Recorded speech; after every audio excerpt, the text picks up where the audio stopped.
ಅಂದು ಮಳೆಗಾಲದ ಪ್ರಾರಂಭ. ಆಕಾಶದಲ್ಲಿ ಕಪ್ಪು ಮೋಡಗಳು ತುಂಬಿ ಧಾರಾಕಾರ ಮಳೆ ಸುರಿಯುತ್ತಿದ್ದ ಸಮಯ. ಒಂದು ಹಳೆಯ ಮರದ ಮೇಲಿದ್ದ ಗೂಡು. ಅದು ಮೈನಾ ಹಕ್ಕಿಯ ಕುಟುಂಬದ ಮನೆ. ಆ ಗೂಡಿನಲ್ಲಿ ತಾಯಿ ಮೈನಾ, ತಂದೆ ಶ್ಯಾಮ್ ಹಕ್ಕಿ ಮತ್ತೆ 2 ಪುಟ್ಟ ಹಕ್ಕಿಗಳು ನೆಲೆಸಿದ್ವು. ಮಳೆ ಬರ್ತಾ ಇದ್ರು ತಾಯಿ ಮೈನಾ ಹಕ್ಕಿ ದಿನವೂ ಆಹಾರಕ್ಕಾಗಿ ಹೊರ ಹೋಗ್ತಾ ಇದ್ಲು.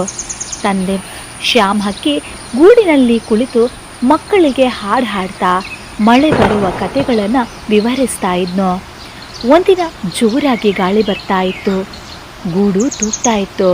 ಮರಿಗಳು ಹೆದರ್ತಾ ಇದ್ವು. ತಾಯಿ ಮೈನಾ ದೂರ ಹೋಗಿದ್ಲು. ಆದರೆ ತಂದೆ ಶ್ಯಾಮ್ ಹಕ್ಕಿ ಧೈರ್ಯ ನೀಡಿ ಮಕ್ಕಳಿಗೆ ಹೇಳ್ತಾನೆ, ಮಕ್ಕಳೇ ಧೈರ್ಯ ಇರಲಿ, ಮಳೆ ಬಂದರೆ ಇಳೆಯೂ ಬರ್ತದೆ.